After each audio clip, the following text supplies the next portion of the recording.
My warm greetings and utmost felicitations to all the members and associates of GAMA Philippines for the successful occasion of the 26th GAMA Annual Convention. I would like to acknowledge as well the GAMA board officers and staffs with special citation to our dear friend and colleague in the industry, GAMA Philippines President Ms. Susan R. Lee. Many thanks for this opportunity you have given me to participate in this year's convention.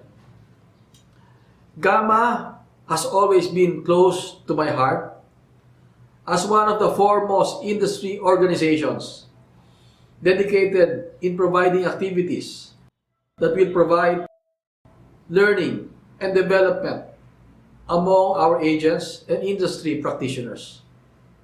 And so, it is always my pleasure and honor to take part in this yearly event. Despite the hardships and challenges brought by the current pandemic, I am thrilled that we in the insurance industry have managed to surpass these hard times. In the previous year, we have seen extensive efforts both from the part of the industry players and regulator in taking appropriate measures in order to cope with the challenges caused by the outbreak and to ensure business continuity amid the economic disruption. Given the pandemic's impact on employment, business activity, and social mobility, the industry had faced challenges in growth and profitability.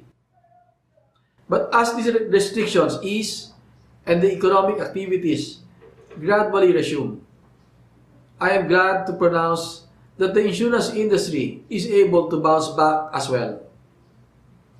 By the end of the year 2020, the insurance industry's performance had gradually improved as reflected by various indicators and statistics. This fuels our faith and optimism that the insurance industry will be able to thrive and flourish despite the current predicaments of our time. The year-end statistical report for 2020 has shown an increase in the total premium of the industry.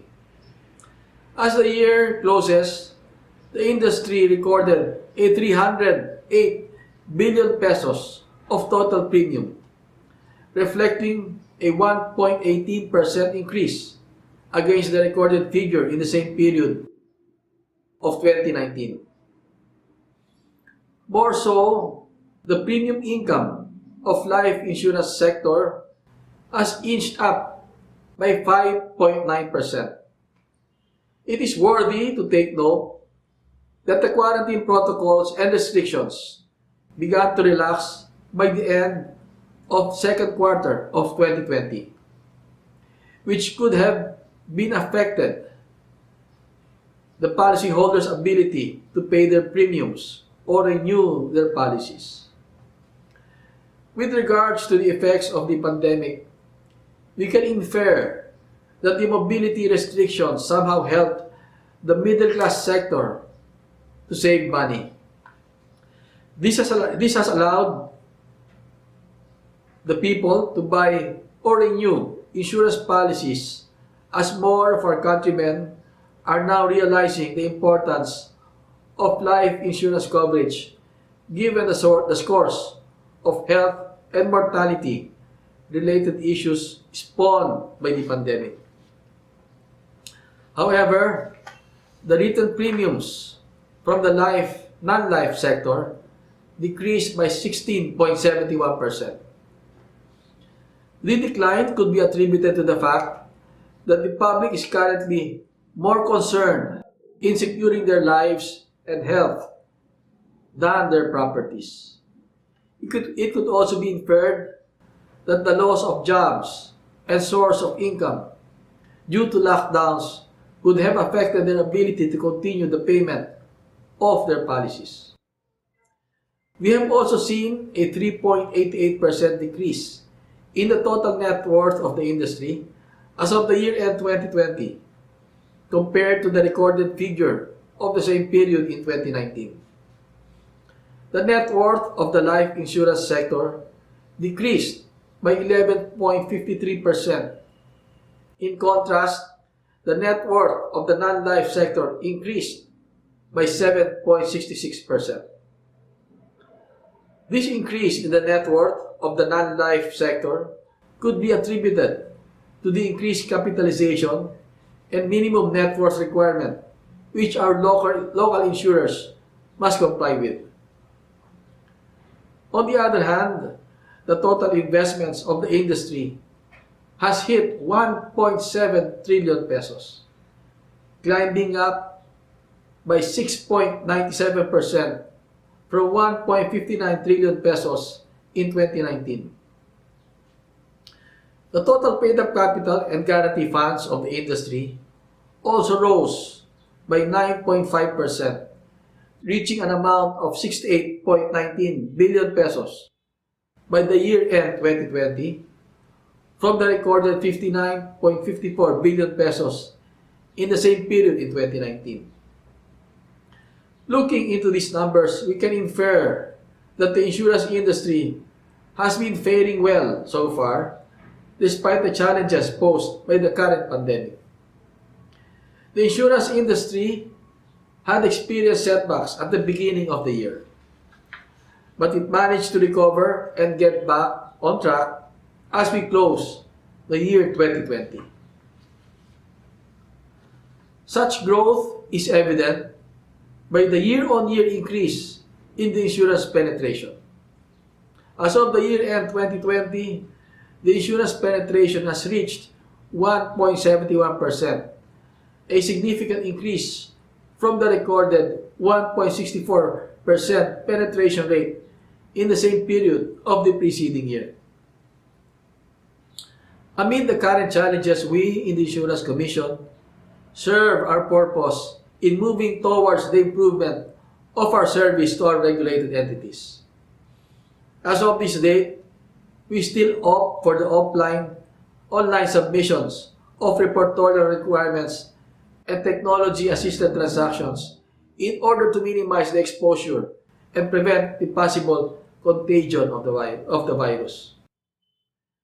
To ensure business continuity in our industry, despite the social restrictions, the Commission had earlier allowed the remote selling of insurance products through the use of ICT and other technologies that support remote communication. Recognizing the significant benefits derived from this, the Commission, through Circular Letter 2020-109, decided to institutionalize the remote selling initiatives as a permanent mode of selling insurance products even after the COVID-19 pandemic. The insurers must of course adhere to the set of guidelines and standards provided by the said circular in order for them to continue the remote or online selling of their products. Such initiative will allow our industry and business operations to move forward while maintaining our people's exposure to a bare minimum. This move will also help protect the safety of the public as well as that of our agents and industry practitioners in the field. On the same note, the Insurance Commission also recognizes the important role of our insurance agents in keeping our industry alive. This prompted the Commission to issue Circular Letter 2020-69, which granted temporary license to the qualifying agents who were unable to take the examination. With the restructuring of the agents' computerized examinations and the issuance of necessary rules and regulations in the conduct of such, the validity of the temporary licenses granted to new agents was shortened until November 15, 2020. Earlier this year, we have issued Circular Letter 2021-15, which sets the terms and conditions governing the conduct of online agents' computerized examinations.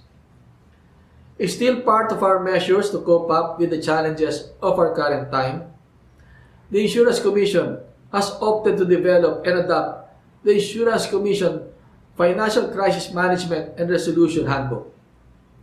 The handbook was developed on the basis of the framework formulated by the FSCC and adopted its three basic tenets of crisis management, which involves monitoring and surveillance, mitigation, and resolution. With this handbook, we can more be prepared in handling and facing the challenges if another financial crisis ever arises in the future. Generally, we maintain a positive outlook about business recovery for 2021, as we expect an increase in the demand for insurance and protection products backed up by long-term growth prospects and positive regulatory developments. As we make it to the mid-year of 2021, we continue to strive in upholding the industry's resilience while keeping our efforts towards recovery and further development despite the challenging economic conditions. As we continue to push forward, I sincerely hope that GAMA Philippines will remain by our side as one of our staunch allies in promoting a financially inclusive society for all Filipinos. I hope that your activities for this day would serve as a platform for further development among our industry professionals and practitioners. Together, let us forge our path towards a brighter future. Thank you and more power to GAMA Philippines.